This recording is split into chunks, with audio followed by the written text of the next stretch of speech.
नमस्कार साथियों, आपका एक बार पुनः स्वागत है। जैसा कि आपने थंबनेल में देख ही चुके हैं कि आज हम वर्ण रचना के एग्ज़ाम के पॉइंट ऑफ व्यू से लगभग 30 अराउंड क्वेश्चंस को करने वाले हैं। तो आइए चलते हैं हम अपने पहले प्रश्न की ओर। और हमारा पहला प्रश्न है कि वर्णमाला किसे कहते हैं। तो वर्णमाला किसे कहा जाता है, ये मैंने आपको पीछे करवाया है, तो यहाँ पे ध्यान रखिएगा कि वर्णमाला किसे कहा जाता है। वर्णों के व्यवस्थित समूह को हम क्या बोलते हैं, वर्णमाला बोलते हैं। तो ये भी ध्यान में रखिएगा। और इस प्रकार से पूछा जाए भाषा की सबसे छोटी इकाई किसे कहा जाता है, तो किसे कहा जाता है, वर्ण को कहा जाता है। इसी प्रकार से वर्णों के पूरे समूह, कभी हमने इस प्रकार का क्वेश्चन देखा तो वर्णमाला कहते हैं। पूरे के पूरे वर्ण के समूह को हम क्या बोलेंगे, वर्णमाला कहते हैं, वर्णों के समूह को। और साथ में ये भी ध्यान में रखिएगा कि वर्णों के टुकड़े नहीं किए जा सकते हैं, तो साथ में ये भी ध्यान में रखिएगा। इसके बाद है भाषा की अभिव्यक्ति की सबसे छोटी इकाई किसे कहा जाएगा, तो ये भी ध्यान में रखिएगा, किसे कहा जाता है, वर्ण को कहा जाता है।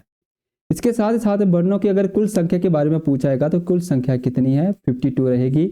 इस प्रकार के क्वेश्चंस आपको एग्जाम में देखने को मिलने वाले हैं। तो ये ध्यान में रखिएगा एग्जाम का लेवल किस प्रकार का रहेगा और एग्जाम में किस तरह के आपको वर्ण रचना से संबंधित क्वेश्चन पूछे जाते हैं। तो इसके बाद अगले प्रश्न पे आते हैं। अगला प्रश्न है हमारे पास कि हिंदी वर्णमाला में अयोगवाह वर्ण कौन से हैं। तो यहाँ पे पूछा गया है अयोगवाह वर्णों की संख्या के बारे में पूछा गया है, कितने होते हैं। तो ये कितनी संख्या होती है, इनकी 2 होते हैं। कौन कौन से हैं, अयोगवाह 2 ही होते हैं, एक होता है अंग और दूसरा होता है हमारे पास अ। तो ये भी ध्यान में रखिएगा कौन कौन से। तो इसका राइट आंसर क्या रहेगा, सी रहेगा। अयोगवाह अगर बात की जाए, अयोगवाह होते क्या है, यानी कि जिनकी गिनती ना तो स्वरों में की जाती है ना ही व्यंजनों में की जाती है। स्पेशली ये अंग को अनुस्वार बोला जाता है और अह को विसर्ग बोला जाता है। तो ये भी ध्यान में रखिएगा। इसके बाद अगले प्रश्न पे आते हैं। अगला प्रश्न हमारे पास निम्न में से अल्प प्राण वर्ण कौन सा है। तो इनमें से आपको चूज करना है कि अल्प प्राण कौन सा है। अल्प का मतलब होता है, मैंने बताया था आपको कि अल्प का मतलब होता है कम, जबकि प्राण का मतलब होता है प्राण वायु, यानी कि जिनके उच्चारण करने में कम वायु प्रयोग में लाई जाती है उन्हें अल्प प्राण कहते हैं। तो इनमें इन ऑप्शन को देख के बताइएगा कि कौन सा इनमें राइट आंसर रहेगा। तो कौन सा इनमें राइट आंसर रहेगा, प्रत्येक, यानी कि मैंने आपको शॉर्ट ट्रिक बताई थी, पहला, तीसरा और 5वां वर्ण आपके क्या रहते हैं, अल्प प्राण कहलाए जाते हैं। तो यानी कि यहाँ पे पहला और तीसरा देखिए कहाँ पे मिलते हैं, यहाँ में ऑप्शन ए में ही हमको मिलते हैं। पहला यानी कि क पहला वर्ण है प्रत्येक वर्ग का, और तीसरा वर्ण हमारे पास ग है। क के उच्चारण करने में कम वायु, ग के उच्चारण करने में मैंने अधिक वायु बताई थी आपको। तो यहाँ पे राइट आंसर क्या रहेगा, ए। इसके बाद अगला प्रश्न है हमारे पास, निम्न में से नासिकीय व्यंजन कौन सा है। नासिकीय व्यंजन क्या होते हैं, यानी कि जो नाक की सहायता से बोले जाते हैं उन्हीं को हम क्या बोलते हैं, नासिकीय व्यंजन बोलते हैं। और इसको इस प्रकार से भी याद रखा जा सकता है कि प्रत्येक वर्ग का पंचम वर्ण हमारा क्या कहलाया जाता है, नासिकीय व्यंजन कहलाया जाता है। तो ये भी ध्यान में रखिएगा कौन कौन से हैं, न तथा म, ये होते हैं 5। तो इनमें से ऑप्शन आपका ए राइट आंसर रहेगा। इसके बाद अगला प्रश्न है हमारे पास, क्ष ध्वनि किसके अंतर्गत आती है। यहाँ पे ध्वनि के बारे में बताना है कि क्ष ध्वनि किसके अंतर्गत आती है। तो ये क्ष क्या है, आपकी घोष वर्ण में नहीं आती है, ये आपकी कहाँ आती है, संयुक्त वर्णों के अंतर्गत आती है। क्ष मैंने बताया था ये संयुक्त व्यंजन होता है। संयुक्त व्यंजन यानी कि संयुक्त वर्ण के अंतर्गत आता है, जहाँ पे 2 वर्ण आपस में मिलकर किसी तीसरे वर्ण का निर्माण करते हैं, उन्हें हम संयुक्त वर्ण बोलते हैं, क्ष। अगर बात करें किस प्रकार से बना है, क धन षटकोण वाले श से मिलकर बनता है। तो ये भी ध्यान में रखिएगा। संयुक्त व्यंजनों की संख्या अगर पूछी जाएगी तो कितनी रहेगी, 4 रहती है। कौन कौन से, क्ष है, त्र, ज्ञ तथा श्र। ये भी ध्यान में रखना, साथ में इस तरीके का क्वेश्चन आपको देखने को मिलेगा। इसके बाद अगला प्रश्न है हमारे पास, अघोष वर्ण कौन सा है। इसमें आपको बताना है कि अघोष वर्ण कौन सा होता है। अघोष वर्ण यानी कि जिनमें कंपन पैदा ना हो, कंपन पैदा ना हो। तो प्रत्येक वर्ग का पहला और दूसरा वर्ण क्या होते हैं हमारे पास, अघोष वर्ण कहलाए जाते हैं। तो ये भी ध्यान रखना, यहाँ पे दे रखा है कि पहला और दूसरा वर्ण हमारे क्या होते हैं, अघोष वर्ण कहलाए जाते हैं। और साथ ही हमारे पास श, श तथा ह भी क्या होते हैं, अघोष वर्ण कहलाए जाते हैं। तो अ यहाँ पे नहीं आएगा, स भी यहाँ पे नहीं आएगा। अच्छा, यहाँ पे पूछा गया कि अघोष वर्ण कौन सा है, तो कौन सा होगा यहाँ पे हमारे पास, स। यहाँ पे ध्यान में रखिएगा ह नहीं है, तो यहाँ पे राइट आंसर क्या रहेगा, सी। के बाद अगला प्रश्न है हमारे पास, ज्ञ वर्ण किस वर्णों के संयोग से बना है, ज्ञ। तो यह ज्ञ किससे बनता है, ज, दन, य और ज हलंत रहेगा, तब जाके हमारे पास क्या बनता है, ज्ञ बनता है। तो यहाँ पे राइट आंसर हमारे पास क्या रहेगा, डी। तो ये भी ध्यान में रखिएगा। इसके बाद अगला प्रश्न है, इनमें संयुक्त व्यंजन कौन सा है। अभी मैंने पीछे बताया कि संयुक्त व्यंजनों की संख्या कितनी होती है, 4 होती है। कौन कौन से हैं, क्ष, त्र, ज्ञ तथा श्र, ये होते हैं 4। तो इनमें से आपका राइट आंसर क्या रहेगा, ए यहाँ पे राइट आंसर रहेगा। इसके बाद अगला प्रश्न है हमारे पास, क्ष वर्ण किसके योग से बना है। ये अभी मैंने पीछे आपको बताया, ये आपको इस तरीके से भी पूछा जाता है कि ये किन किन वर्णों के मेल से मिलकर बना है वर्ण। तो ये भी पूछा जाता है आपको अलग से। तो ये बनता है क धन षटकोण वाले श से, और क हलंत रहता है। यहाँ पे थोड़ी सी एरर है, तो यहाँ पे हलंत रहेगा और बी आपका राइट आंसर रहेगा। इसके बाद अगला प्रश्न है हमारे पास, हिंदी वर्णमाला से स्वरों की कुल संख्या कितनी होती है। स्वरों की संख्या पूछी जाएगी तो हिंदी वर्णमाला में स्वरों की संख्या मैंने आपको कितनी बताई थी, 11 होती है। और कभी कभी कुछ विद्वान इनकी कुल संख्या अगर पूछी जाएगी तो कुल संख्या कुछ विद्वान कितनी मानते हैं, 14 मानते हैं। टर्म विद कंडीशन के साथ 14 होगी। जब आपके ऑप्शन में 11 नहीं होगा तब आपका आंसर कितना रहेगा, 14 रहेगा। और इसमें क्या आएगा, आपके 11 स्वरों में हम किसे जोड़ देंगे, एक आपका प्लुत स्वर आ जाएगा और एक आपका दीर्घ और एक आपका आ जाएगा लरी, ये वाले। तो 11 और 3 14 हो जाएंगे। इस प्रकार से आपके 14 कुल स्वर माने जाते हैं, किंतु हमें 11 मानने चाहिए। अगर आपको ऑप्शन में 11 दे रखा है तो 11 आंसर रहेगा। इसके बाद अगला प्रश्न है हमारे पास, और मैंने स्वरों में ये भी बताया था आपको कि स्वरों के 4 भेद होते हैं, ह्रस्व स्वर है, दीर्घ स्वर है, सिंह स्वर, प्लुत स्वर।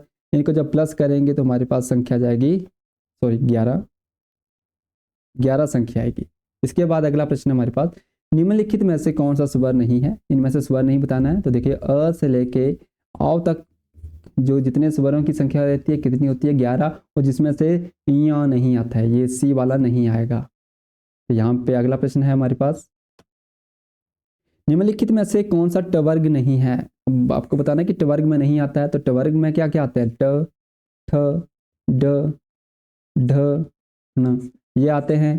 तो यहाँ पे देखिए ड भी आता है, ण भी आता है, ठ भी आता है, घ नहीं आता है। तो यहाँ पे राइट आंसर क्या रहेगा, डी, सी सॉरी। इसके बाद अगला प्रश्न है हमारे पास, हिंदी वर्णमाला में व्यंजनों की संख्या है। व्यंजन पूछे गए हैं कि व्यंजनों की संख्या कितनी है। मैंने आपको बताया था कि कितनी संख्या होती है, 33 व्यंजन होते हैं। 33 व्यंजन होते हैं, जबकि आपको कुल व्यंजन पूछे जाएंगे, कुल व्यंजनों की संख्या कितनी होती है, 39 होती है। ये मैंने आपको अच्छे से बताया, डिटेल से बताया है ये सारी चीज़ें। अगर आपको फिर भी समझ में नहीं आई हैं तो आपको एक बार पुनः वो वाली वीडियो जाके देख सकते हैं। और व्यंजनों के अगर भेदों के बारे में पूछा जाएगा तो व्यंजन के भेद कितने हैं, तो व्यंजन के कितने भेद हैं, 5 भेद होते हैं। कौन कौन से, स्पर्श व्यंजन होते हैं। और स्पर्श व्यंजनों की संख्या पूछी जाती है आपसे अलग से कि कितनी संख्या होगी, 25 होती है। अंतस्थ व्यंजनों की संख्या कितनी है, 4 है। ऊष्म व्यंजनों की संख्या कितनी है, 4 होती है।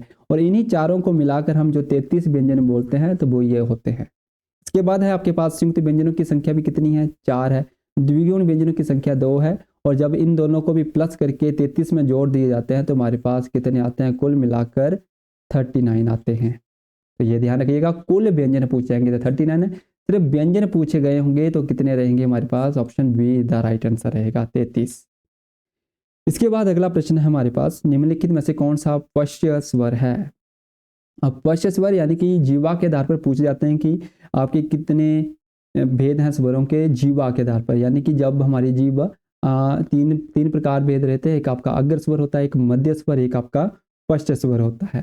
तो यानी कि जी जब पश्य स्वर की डेफिनेशन की बात की जाएगी, पश्य स्वर क्या होते हैं, यानी कि जब जीव का सबसे पिछला भाग ऊपर नीचे उठता हो, ऐसे वर्णों का जब उच्चारण करते हैं तो उसे हम क्या बोलते हैं, पश्य स्वर बोलते हैं। तो यानी कि यहाँ पे आप देख सकते हैं कि कितने भेद थे, 3 भेद होते हैं, अग्र स्वर, मध्य स्वर, पश्य स्वर। यानी कि किसके आधार पर, जीवा के आधार पर। कौन कौन से हैं, अग्र स्वर के अंदर आपके 4 आते हैं, मध्य स्वर में 1 आएगा, पश्य स्वर में कितने आते हैं आपके, 6 आते हैं। तो इन्हीं में से आपको देखना है कि कौन सा आता है। तो यहाँ पे राइट आंसर क्या रहेगा, सी, आ। यहाँ पे क्या होता है, पश्य स्वर होता है। जब इसका उच्चारण करेंगे तो हमारी जीभ का सबसे पिछला भाग थोड़ा सा कंठ के आसपास थोड़ी सी हरकत करता है या ऊपर नीचे उठता है। इसके बाद अगला प्रश्न है, निम्नलिखित में से कौन सा अयोगवा वर्ण है। अयोगवा पीछे मैंने बताया कि अयोगवा क्या होते हैं, जिन्हें ना तो हम स्वरों में गिनती करते हैं ना ही व्यंजनों में गिनती करते हैं, उन्हें अयोगवा बोलते हैं। अब अयोगवा वर्णों की संख्या अब 2 बताई थी, एक आपका बताया था मैंने अंग और एक बताया था अ। अंग को अनुस्वार और अ को विसर्ग कहते थे। तो यहाँ पे राइट आंसर क्या रहेगा, विसर्ग, सी। इसके बाद अगला प्रश्न है हमारे पास, य र ल व किस वर्ग के व्यंजन हैं? तो य र ल व अंतस्थ व्यंजन होते हैं। यहाँ पे राइट आंसर क्या रहेगा, सी यहाँ पे राइट आंसर रहेगा। इसके बाद अगला प्रश्न है, अनुनासिकाय व्यंजन कौन से होते हैं?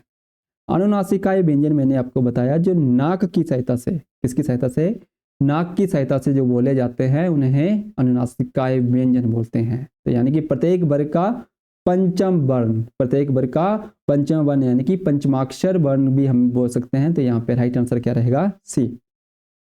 अगला प्रश्न है हमारे पास, प्रयत्न के आधार पर ल किस प्रकार की ध्वनि है?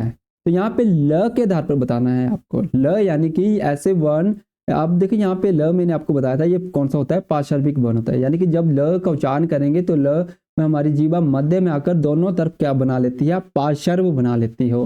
तो ऐसे वर्णों को हम क्या बोलेंगे, पार्श्विक वर्ण बोलते हैं। पार्श्विक वर्णों की संख्या कितनी है, तो एक है। तो ये भी ध्यान में रखिएगा, कौन सा है वो, ल है। तो ये भी ध्यान में रखिएगा। इसके बाद अगला प्रश्न है, भाषा की सबसे छोटी इकाई किसे कहा जाता है? तो वो किसे कहा जाता है, वर्ण को कहा जाता है। ये मैंने आपको बताया था, सबसे पहला क्वेश्चन भी यही था। इसके बाद अगला प्रश्न है हमारे, हिंदी में मूल वर्णों की संख्या। हाँ, यहाँ पे ये देखिए बच्चों, क्वेश्चन पूछा गया मूल वर्णों की संख्या कितनी है। बच्चों मैंने आपको बताया था हिंदी में कुल वर्णों की संख्या पूछी जाती है तो वो कितनी है, 52 है। क से लेके य तक होते हैं वर्णों, कुल वर्णों की संख्या। जबकि यहाँ पे शब्द लगाया गया है मूल, तो मूल वर्णों की संख्या अगर बात की जाएगी तो कितनी होती है, 44 होती है। कैसे बनती है, तो 11 स्वर आते हैं इसमें और 33 व्यंजन आते हैं।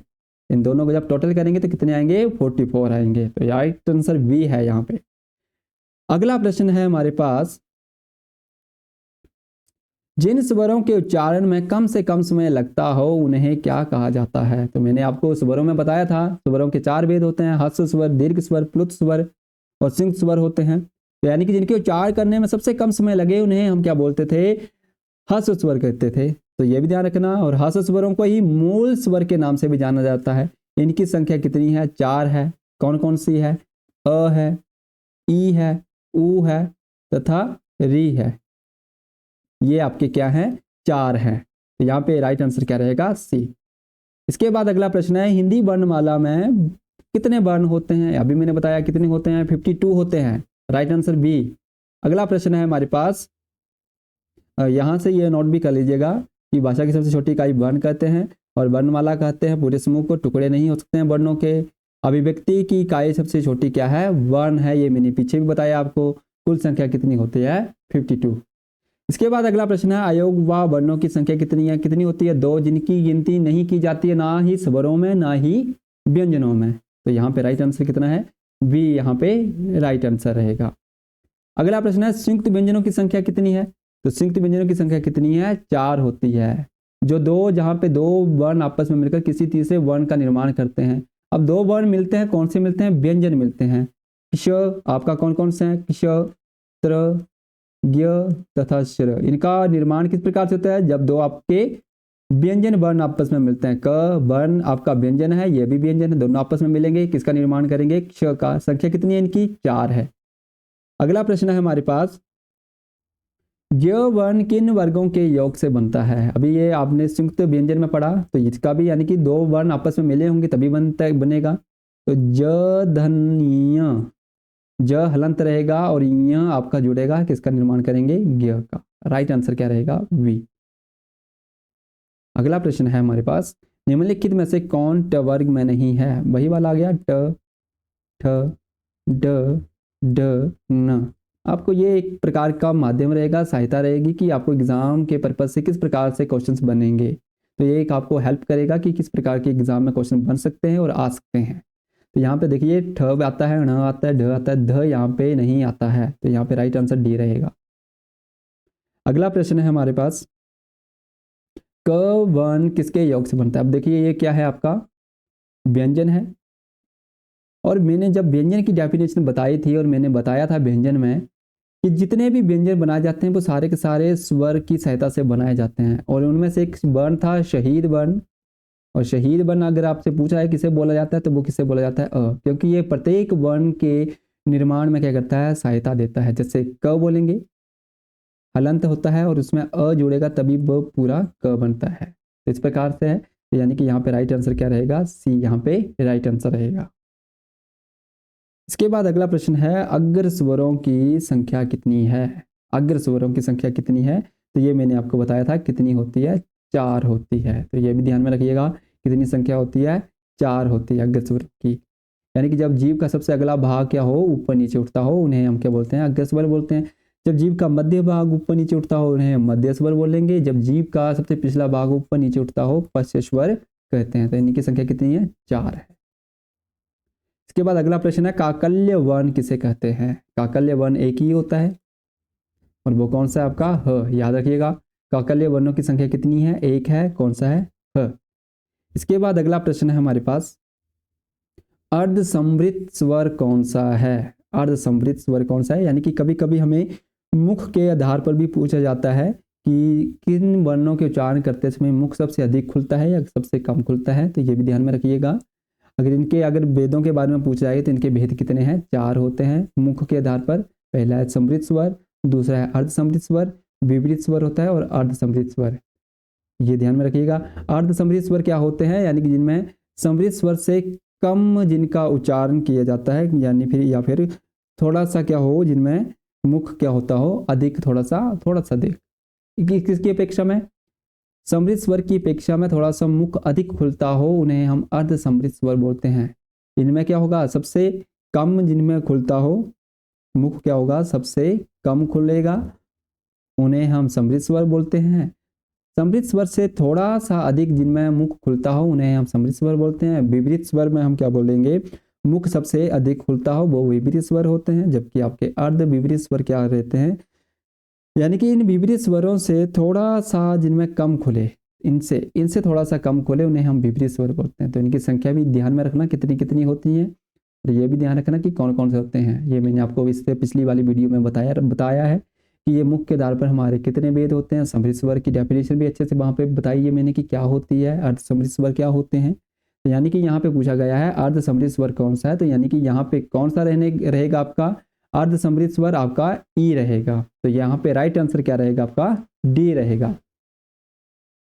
इसी के साथ बच्चों मिलते हैं आपको अगली वीडियो में। अगर आपको ये जो हमने प्रैक्टिस की है, तो अगर आपको ये अच्छी लगी हो तो इसको ज़रूर कमेंट कीजिएगा, शेयर कीजिएगा। अगर आपको इसकी अगर पीडीएफ नोट्स लेने हैं, इसकी क्या है, पीडीएफ नोट्स आल्सो अवेलेबल रहेंगे आपको। या तो आप व्हाट्सएप लिंक पे ज्वाइन कर सकते हैं, या फिर आप इस व्हाट्सएप के जो चैनल है, व्हाट्सएप का चैनल है, वहाँ पे जाकर आप इसे देख सकते हैं। और आपको यहाँ पे डिस्क्रिप्शन में भी मिल जाएगा इसका लिंक, तो आप वहाँ से भी जाकर अपनी तैयारी का लेवल देख सकते हैं। इसके अलावा और भी वहाँ पे कई ज़्यादा पीडीएफ्स मिलती हैं, तो वहाँ पर आप वो जाके विजिट करके देख सकते हैं।